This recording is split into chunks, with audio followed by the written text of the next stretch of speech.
I have a great time with my life, and I want to share it. I love living. I think that's infectious. It's something that you can't fake. Greatness is not this wonderful, esoteric, elusive, God-like feature that only the special among us will ever taste. You know, it's something that truly exists in all of us. It's very simple. This is what I believe, and I'm willing to die for it. Yeah. Period. It's that simple. I know who I am, and I know what I believe. I know who I am, I know what I believe. That's all I need to know. And that's all I need to know. So from there, you do what you need to do. Yeah. You know, and I think what happens is we make this situation more complex than it has to be. Because we're looking for complexity. There's got to be something complex to understand. It can't be that easy. No. We didn't grow up with the sense that where we were was where we were going to be. You know, we grew up with the sense that where we were almost didn't matter because we were becoming right. Something greater. The separation of talent and skill is one of the greatest misunderstood concepts for people who are trying to excel, who have dreams, that want to do things. Talent you have naturally. Skill is only developed by hours and hours and hours of beating on your craft. I've never really viewed myself as particularly talented. Where I excel is ridiculous, sickening work ethic. You know, while the other guy's sleeping, I'm working. While the other guy's eating, I'm working. I realized very, very young that there's no easy way around it. No matter how talented you are, your talent is going to fail you if you're not skilled. Mm-hmm. You know, if you don't study, if you don't work really hard and dedicate yourself to being better every single day, mm-hmm. you'll never be able to communicate with people, with your artistry, the way that you want. So the only thing that I see that is distinctly different about me is I'm not afraid to die on a treadmill. You might have more talent than me, you might be smarter than me, you might be sexier than me, you might be all of those things. You got it on me in 9 categories. But if we get on the treadmill together, right, there's 2 things. You're getting off first, or I'm going to die. It's really that simple. You're not going to outwork me. It's such a simple, basic concept. The majority of people who aren't getting the places they want or aren't achieving the things that they want is strictly based on being outworked, is strictly based on missing crucial opportunities. I say all the time, if you stay ready, you ain't got to get ready. One summer, his dad tore down a brick wall on the front of his business and told 12-year-old Will and his 9-year-old brother to rebuild it, a job they said was impossible. It took them 1.5 years, but they did it. And he said, now don't you ever tell me it's something that you can't do. You don't try to build a wall. You don't set out to build a wall. You don't say, I'm going to build the biggest, baddest, greatest wall that's ever been built. You don't start there. You say, I'm going to lay this brick as perfectly as a brick can be laid. And you do that every single day. And soon you have a wall. And soon you have a wall. It's difficult to take the first step when you look how big the task is. The task is never huge to me. It's always one brick. Me too. If you get your priorities straight, it's really simple. You don't have to make a decision of what you're going to do. You've already made the decision ahead of time, because passion and emotion in the moment is always going to give you the wrong answer. So if you do the math ahead of time, it's not an issue in the moment. You know, it's an idea that my grandmother always had that, you know, if you're going to be here, then there's a necessity to make a difference. She always instilled the responsibility, the spiritual responsibility that you have to make every group you come in contact with better.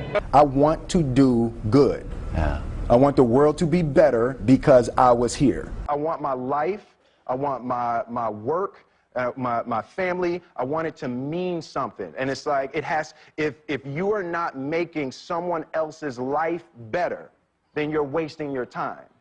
You know, like your life will become better by making other lives better. I want to represent an idea. I want to represent possibilities. I want to represent magic, right? That you're in a universe and 2 + 2 = 4. 2 + 2 only equals 4 if you accept that 2 + 2 = 4. 2 + 2 is going to be what I want it to be. I want to represent the idea that you really can make what you want. One of my favorite books is The Alchemist, Paulo Coelho, and I just believe that. I believe that I can create whatever I want to create. The first step before anybody else in the world believes it is you have to believe it. There's no reason to have a plan B because it distracts from plan A. I think that there's a certain delusional quality that all successful people have to have. You have to believe that something different than what has happened for the last 50 million years of history. You have to believe that something different can happen. Confucius said, he who says he can and he who says he can't are both usually right. Being realistic is the most commonly traveled road to mediocrity.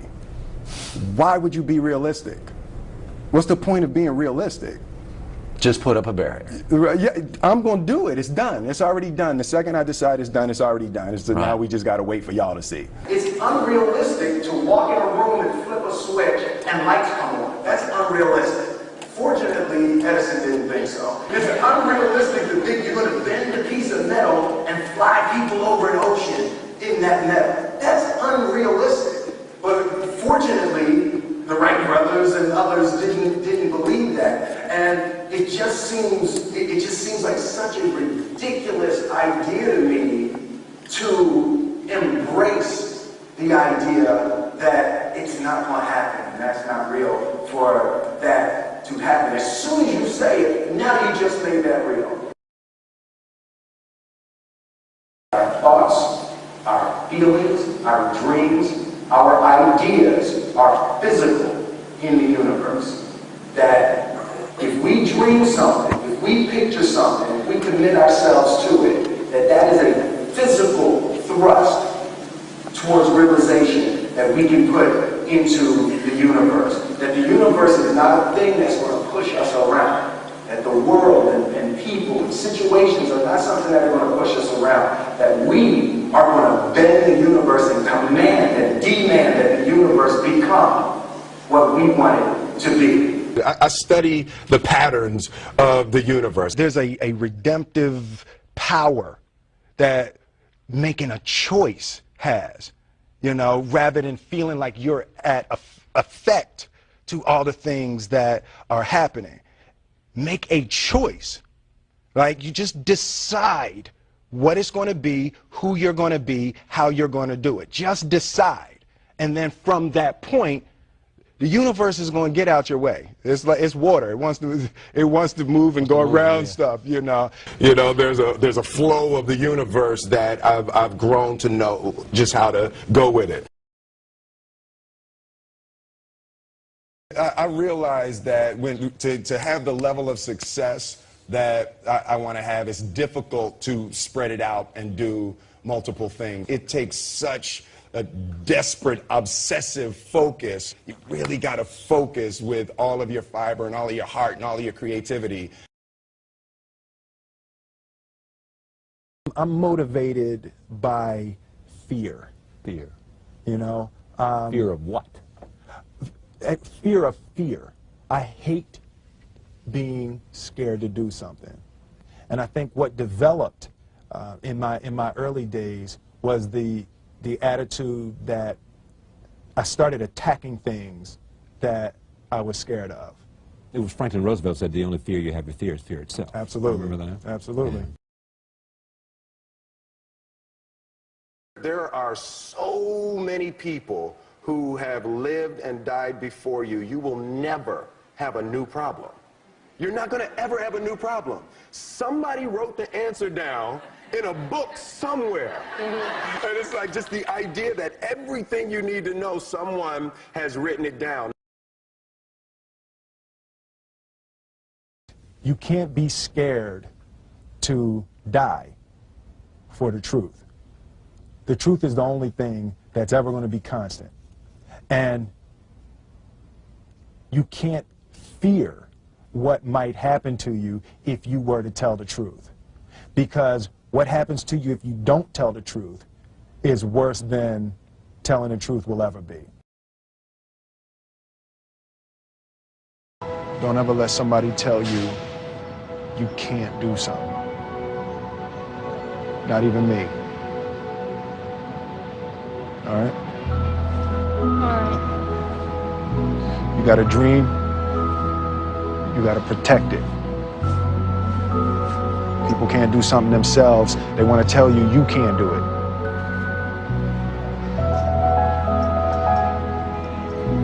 You want something, go get it. Period.